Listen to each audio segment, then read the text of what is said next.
मैं अक्सर एक बात है, whether you want to lead the people और lead by the people, we want to lead the people. जो हमारा कन्विक्शन है उसके आधार पर हम ये लाएंगे और ये करेंगे।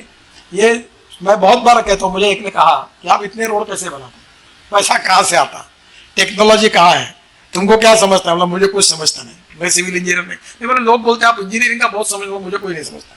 बोले आप फाइनेंस के बहुत एक्सपर्ट हो, मतलब बिल्कुल नहीं, मैं कभी सेकंड फर्स्ट क्लास में पास नहीं हुआ, हायर सेकंड क्लास में पास हुआ था, मुझे ज्यादा अकल नहीं है। बोले काम कैसे होता है? और मैं अभी पूना में जाने वाला हूँ, मेरा मतलब पूना में इसके बाद ऑटो रिक्शा जो होगा वो 100% बायो इथेनॉल पर ही चलेगा।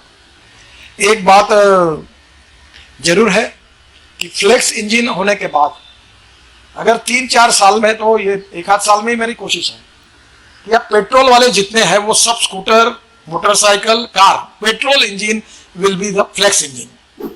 अमेरिका में सोयाबीन केक का उन्होंने चने का पाउडर और सोयाबीन केक करके वेज मटन और वेज चिकन बनाया, और ओरिजिनल चिकन और मटन में 30% वो डाल रहे हैं। तो ये गरीब लोगों को सस्ता मटन मिल जाएगा, जो भाव है उससे 25% में ये मटन मिल जाएगा, तो मटन खाने का भी आनंद मिलेगा और गरीब लोग खाएंगे। जैसे मैंने बजाज और टीवीएस वाले दोनों एमडी अच्छे हैं, उनको कहा था कि इलेक्ट्रिक स्कूटर और इथेनॉल की स्कूटर दोनों करोगे तैयार तो तुम कोई काम के लिए मेरे पास आना, नहीं तो नहीं आना। और आज मेरे पास ये आए थे जेसीबी के चेयरमैन, और वो मुझे बता रहे थे कि मैंने उनको कहा कि जेसीबी को डीजल से बदलो, तो सीएनजी पे कन्वर्ट किया।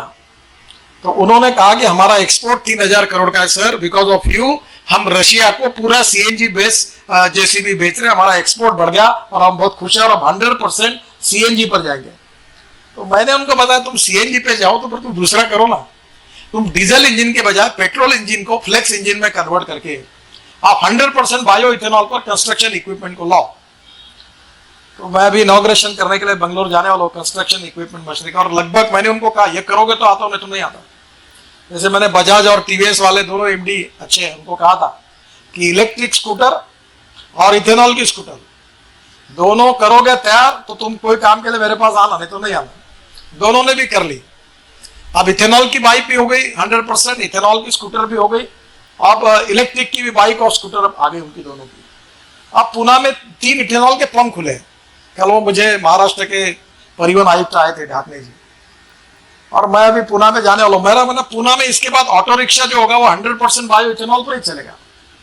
अब इथेनॉल पंप को भी परमिशन दिए भारत सरकार ने, और वही तरुण कपूर जी के साथ मेरी बातचीत हो गई।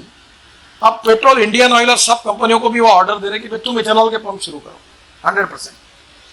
अब आने वाले समय में निश्चित रूप से इथेनॉल की खूब रिक्वायरमेंट है, उसमें कोई कमी नहीं। अभी 465 करोड़ लीटर इथेनॉल देश में मिलता है, तो 5% का ऐड हुआ है। जब 20-22% तक जाने का है तो ये रिक्वायरमेंट आराम से 2500 करोड़ लीटर तो यही होगी। प्रेम से भी कहा और डंडा भी लगाऊंगा, तो मैंने उनको बता दिया कि ये। और आज मुझे बताते हुए खुशी हो रही कि विक्रम किर्लोस्कर टोयोटा के चेयरमैन मेरे पास परसों नागपुर आए थे, और उन्होंने मुझे कहा कि we are ready with Euro 6 emission norms on flex engine.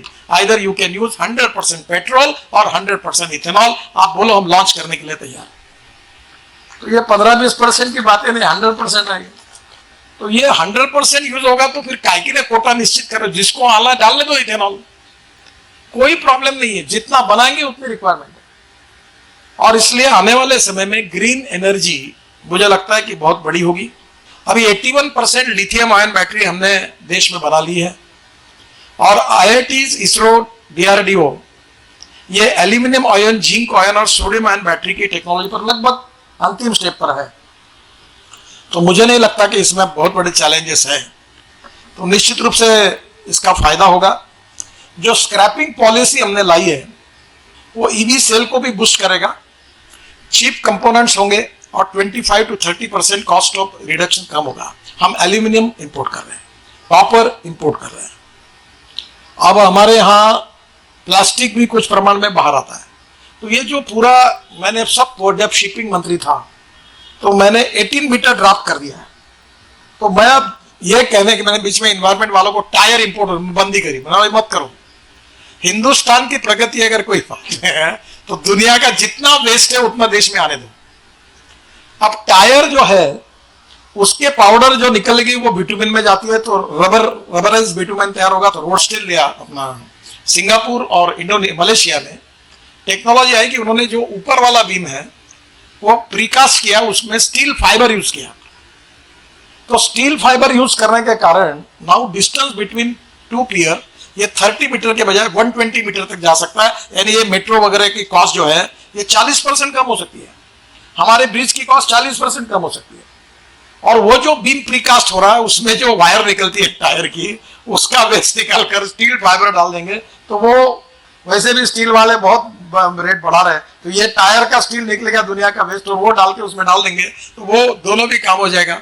Steel की डिमांड भी इंडिया में कम हो जाएगी ताकि ये लोग जमीन पर आ जाए, स्टील और सीमेंट वाले, और कम से कम इसका यूज भी हो जाएगा। अमेरिका में सोयाबीन केक का उन्होंने चने का पाउडर और सोयाबीन केक करके वेज मटन और वेज चिकन बनाया, और ओरिजिनल चिकन और मटन में 30% वो डाल रहे हैं। तो ये जो वेज चिकन और वेज मटन का कंसेप्ट है, मैं तो शाकाहारी हूँ, और ये जो कंसेप्ट है इसमें 49% प्रोटीन्स हैं। तो ये गरीब लोगों को सस्ता मटन मिल जाएगा, जो भाव है उससे 25% में ये मटन मिल जाएगा, तो मटन खाने का भी आनंद मिलेगा और गरीब लोग खाएंगे तो प्रोटीन भी मिलेगा। तो उसमें भी पैरेलल रिसर्च होगा तो वो भी फायदा काफी होगा। पेट्रोल के इंजन अगर फ्लेक्स इंजन बन जाएंगे उसमें कोई कॉस्ट नहीं पड़ती। थाईलैंड में गाड़ियां हैं और मैंने अभी उनको कहा कि एक गाड़ी मुझे दे दो, मैं पीछे में बोर्ड लगा के प्रचार करके घूमूंगा कि गाड़ी 100% बायो इथेनॉल पर है। मैंने मेरा ट्रैक्टर जो है वो बायो CNG पे बना है, 1.25 लाख रुपए साल की बचत है। एक बात जरूर है कि फ्लेक्स इंजन होने के बाद अगर 3-4 साल में, तो ये 1 आध साल में ही मेरी कोशिश है कि अब पेट्रोल वाले जितने हैं वो सब scooter, motorcycle, car, petrol engine will be the flex engine. और एक दूसरी बात, जो परसों 2 प्रेजेंटेशन हुए, एक सियाम के साथ ही मेरा कार्यक्रम था, तो ब्राजील के साइंस एंड टेक्नोलॉजी मिनिस्टर उसमें थे और एक समय ब्राजील के एक्सपर्ट भी मेरे साथ थे। तो ब्राजील एयरफोर्स इथेनॉल यूज कर रहा है पूरा इसमें। मुझे जहां तक जानकारी वो 50% एविएशन फ्यूल में इथेनॉल डाल रहे हैं। और अभी हमने जिनका सत्कार किया देहरादून के हमारे इंस्टीट्यूट के डॉक्टर अपने डॉक्टर रे, हाँ मैं yes here I am giving, हमने उनके एक सहयोग से स्पाइस जेट का फ्लाइट, नमस्कार, ये 50% बायो फ्यूल से यहाँ लाया था।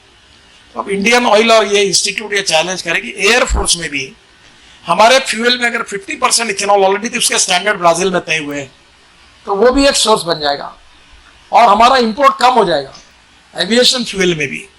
तो अभी नई नई बातें जो हो रही है, ग्रीन हाइड्रोजन, इथेनॉल, इलेक्ट्रिक और बैटरी केमिस्ट्री में आगे हम लोग चेंजेस कर रहे हैं। उसके आधार पर हमारा मिशन का टारगेट है कि जिस दिन हिंदुस्तान का इंपोर्ट 0 होगा गैस एंड पेट्रोलियम में, तब तक इसको हमको आगे बढ़ाना है और इससे देश की इकोनॉमी मजबूत होगी। तो मैं अक्सर एक बात है, whether you want to lead the people और lead by the people, we want to lead the people. जो हमारा कन्विक्शन है उसके आधार पर हम ये लाएंगे और ये करेंगे।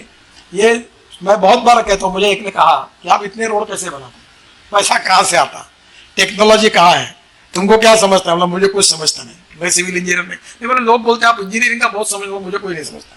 बोले आप फाइनेंस के बहुत एक्सपर्ट हो, मतलब बिल्कुल नहीं, मैं कभी फर्स्ट क्लास में पास नहीं हुआ, हायर सेकंड क्लास में पास होता है, मुझे ज़्यादा अकल नहीं है। बोले काम कैसे होता है?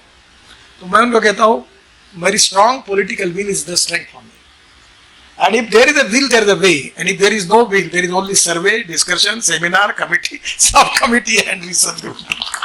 So I always stands with the thing, मैं ठोको होना चाहिए।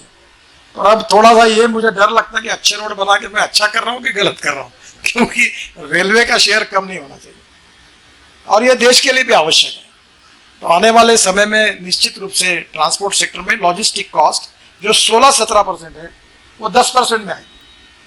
अब LNG का भी यूज हो रहा है, तो मुझे इलेक्ट्रिक हाईवे बनाने की बात हम कर रहे हैं, तो 100% मुझे लगता है कि अब इंडियन ऑयल, भारत पेट्रोलियम, इन्होंने पहले से ही डाइवर्सिफिकेशन कर देना चाहिए, नहीं तो पूरी इलेक्ट्रिक आएगी तो आपके पास काम ही नहीं रहेगा।